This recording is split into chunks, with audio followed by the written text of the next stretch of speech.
l'écologie politique s'est mise dans la posture de l'IA, ça va, mais alors à toute petite dose, uniquement dans les mains des ONG, du GIEC ou de l'ADEME, et pour le reste, non. C'est très intéressant parce que ça a des implications politiques. Quand on voit par exemple l'ADEME, qui est une agence gouvernementale, qui est assez décroissante, qui est plutôt du côté de l'écologie politique, elle est pas très favorable à l'intelligence artificielle. Alors du coup, elle se dit, on va faire des normes, on va faire un référentiel de l'IA frugale, par exemple.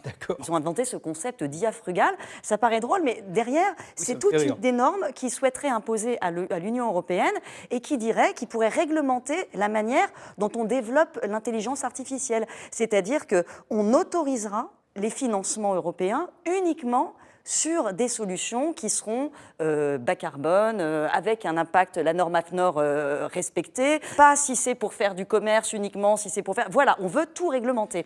Et c'est intéressant parce que l'approche américaine, elle est totalement différente. Elle dit, on va financer l'IA et on compte sur justement l'intelligence humaine pour l'utiliser à bon escient et pas faire n'importe quoi.